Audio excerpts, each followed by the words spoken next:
तो दोस्तों इस वीडियो में हम बात करने वाले हैं मैस्टेक के बारे में। और देखिए मैस्टेक के स्टॉक में आज हमको भारी गिरावट देखने को मिली है अराउंड 7.5% के आसपास की। और इवन सिर्फ आज नहीं, पिछले 2-3 दिनों से अगर आप देखें तो मैस्टेक का स्टॉक में हमको लगातार गिरावट देखने को मिल रही है। तो ये गिरावट क्यों है, इसके पीछे क्या रीज़न है, तो इस वीडियो में हम उस रीज़न को डिटेल में समझने वाले हैं। हालांकि देखिए फंडामेंटल कोई भी इशूज़ यहाँ पर नहीं है, लेकिन अगर हम रीज़न की बात करें तो एक यहाँ पर बड़ा कारण है जिसको यहाँ पर जोड़ा जा सकता है मैस्टेक की इस गिरावट के साथ, तो उसको हम पूरा समझने वाले हैं। एंड अब हमारी आगे की क्या रणनीति होनी चाहिए मैस्टेक में, for the short term, for the long term, क्या हमको स्ट्रेटेजी फॉलो करनी चाहिए, उसके बारे में चर्चा करेंगे। With rational and technical chart पे क्या सिचुएशन नज़र आ रही है, सारे लेवल्स को डिस्कस करेंगे, तो वीडियो को अंत तक ज़रूर देखिएगा। तो सबसे पहले हम रीज़न की तरफ यहाँ पर चलते हैं। तो ये जो न्यूज़ है दोस्तों आप देख सकते हैं 13 जून की है और यूके की ये न्यूज़ है बेसिकली।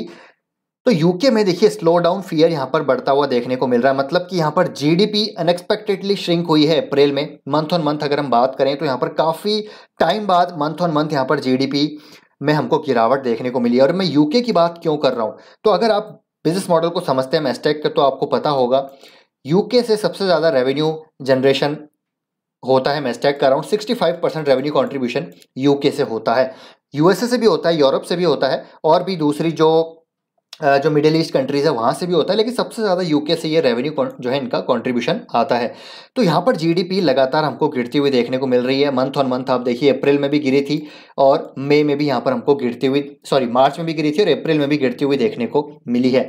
एंड जितने भी सेक्टर हैं यहाँ पर कॉन्ट्रैक्ट होते हुए हमको नज़र आ रहे हैं। और इसका मतलब क्या है, देखिए अगर हम समझना चाहें आसान भाषा में तो जीडीपी अगर यहाँ पर गिरेगी तो बेसिकली यहाँ पर लोग कम खर्चा करेंगे, लोग कम खर्चा करेंगे तो यहाँ पर गवर्नमेंट के पास पैसा कम आएगा। क्योंकि देखिए जब जीडीपी बढ़ती है लोग ज़्यादा पैसा कमाते हैं, they pay more taxes simply because they are earning and spending more. तो इसका मतलब क्या है, गवर्नमेंट की जो स्पेंडिंग वो भी बढ़ेगी क्योंकि गवर्नमेंट के पास ज़्यादा पैसा आएगा। जो उनकी पब्लिक सर्विसेज है जैसे कि hospitals, agri, manufacturing, construction, across sectors की मैं बात कर रहा हूँ, तो उस पर उनका पैसा खर्च ज़्यादा होगा। लेकिन जब जीडीपी धीरे धीरे श्रिंक होना चालू होगी तो वो एक डेफिनेटली कंसर्न रहता है। और बैंक ऑफ इंग्लैंड ने भी बोल दिया है कि वो इन्फ्लेशन को कंट्रोल करने के लिए यहाँ पर एग्रेसिव इंटरेस्ट रेट हाइक कर सकते हैं।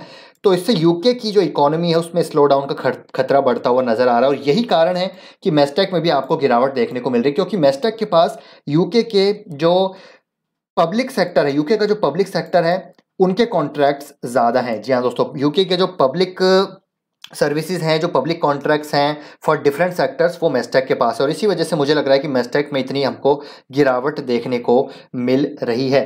तो ये तो हो गया दोस्तों यहाँ पर रीज़न। अब यहाँ पर आगे क्या करना है उसको हमको समझना ज़रूरी है। तो देखिए अगर मैं मैस्टेक की बात करूँ तो मैस्टेक कंपनी बहुत शानदार है। मार्केट कैप अभी इसके एक स्मॉल कैप कंपनी है, लेकिन अगर आप ग्रोथ पॉइंट ऑफ व्यू से किसी आईटी सेक्टर की कंपनी में निवेश करना चाहते हैं तो मेरे ख्याल से मैस्टेक यहाँ पर गजब की अपॉर्चुनिटी दे रहा है। और अब इसके वैल्यूएशन भी बहुत ज़्यादा अट्रैक्टिव हो चुके हैं, अपने इंडस्ट्री पी से नीचे ट्रेड कर रहा है। हालांकि अगर हम हिस्टोरिकल इसका पी देखें तो 10 साल का जो इसका पी है वो है करीब 15 का। तो 15 का पी है 10 साल का, और अभी ट्रेड कर रहा है ये करीब करीब 22 के पी पे। तो अगर यहाँ से फर्दर गिरावट होती है तो ये बहुत ज़्यादा अट्रैक्टिव यहाँ पर हो जाएगा। ये तो वैल्यूएशन पॉइंट ऑफ व्यू से बात हो गई, लेकिन अगर मैं ग्रोथ पॉइंट ऑफ व्यू से बात करूँ तो देखिए इसके रिटर्न रेशोज आप देख सकते हैं बहुत ही लाजवाब हैं।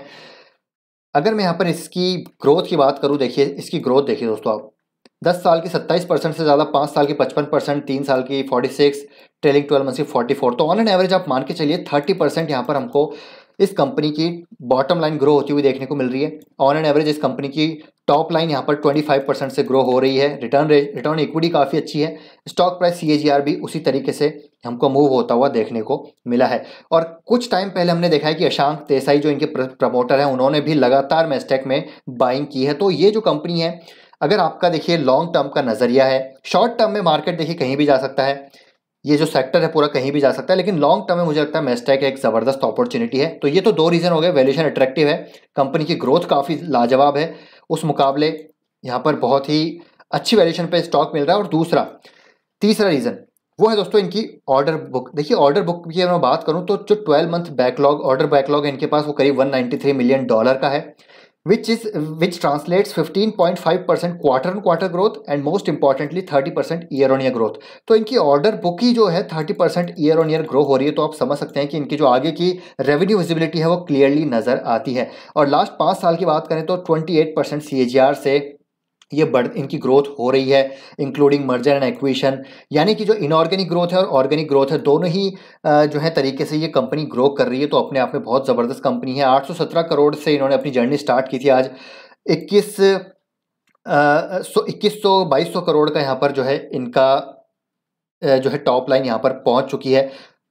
तो अपने आप पे दोस्तों काफ़ी अच्छी कंपनी है। कंपनी के जो है सब चीज़ें यहाँ पर काफ़ी अच्छी नज़र आती है, मैनेजमेंट भी काफ़ी लाजवाब है।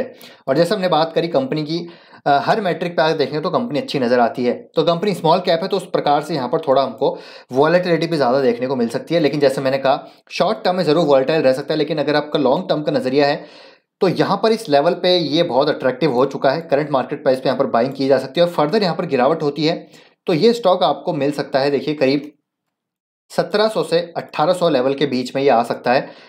और इस लेवल पे आ गया तो अगेन रिस्क रिवॉर्ड रेशो बहुत ज़बरदस्त यहाँ पर हो जाएगा, बहुत फेवरेबल यहाँ पर हो जाएगा basically for the long term. Company की जिस प्रकार की ऑर्डर बुक है, जिस प्रकार की ग्रोथ है, काफ़ी अच्छी। और यहाँ पर सिर्फ पब्लिक सेक्टर पे की बात करें तो इनका ज़रूर यहाँ पर एक रिस्क है, यूके की गवर्नमेंट की इनके पास काफ़ी सारे कॉन्ट्रैक्ट है, लेकिन ये इनके लिए कॉम्पिटिटिव एडवांटेज बन जाता है क्योंकि इनका जो पेनिट्रेशन है पब्लिक सेक्टर में यूके के वो काफ़ी ज़्यादा है। तो यहाँ पर एक एंट्री बैरियर भी ये क्रिएट कर रहे हैं, यही रिस्क है, यही कॉम्पिटिटिव एडवांटेज है। साथ ही में अगर मैं बात करूं तो ये यूरोप में भी ग्रो करेंगे, यूएसए में भी ग्रो करेंगे और जो AMEA कंट्रीज़ है उसमें भी ग्रो करेंगे और अपने प्राइवेट सेक्टर स्पेस को भी ये ग्रो करने वाले हैं। ओरेकल में तो ये काफ़ी अच्छा कर ही रहे हैं, आगे भी इनऑर्गेनिक एक्विजिशंस ये काफ़ी करते हुए नजर आ सकते हैं एज पर दी मैनेजमेंट। तो ये सारी चीज़ें आपको ध्यान रखनी है, अपनी रिसर्च और स्टडी भी आप ज़रूर कीजिए, वरना देखिए अगर आप बॉरोड कन्विक्शन पे जाएंगे तो फिर ये स्टॉक और गिरता है यहाँ से 10%, तो आप यहाँ पर बेच के निकल जाएंगे। तो ये चीज़ आपको नहीं करनी है, पूरी फंडामेंटल स्टडी कीजिए, अपनी कन्विक्शन को बिल्ड कीजिए, उसके बाद आप डिसीजन लीजिए। मैंने क्या किया है तो मैंने दोस्तों आज स्टॉक में थोड़ी बहुत बाइंग की है, ये आपको मैं डिस्क्लेमर देना चाहूँगा। हो सकता है मैं बायस हूँ, लेकिन आप यहाँ पर अनबायस अपना डिसीजन ले सकते हैं। तो आई होप ये वीडियो आपको इन्फॉर्मेटिव लगा होगा। कोई क्वेश्चन डाउट है, कुछ ओपिनियन है जो आप शेयर करना चाहते हैं तो कमेंट बॉक्स में ज़रूर शेयर कर सकते हैं। मिलते हैं नेक्स्ट वीडियो में, till then take care, bye bye.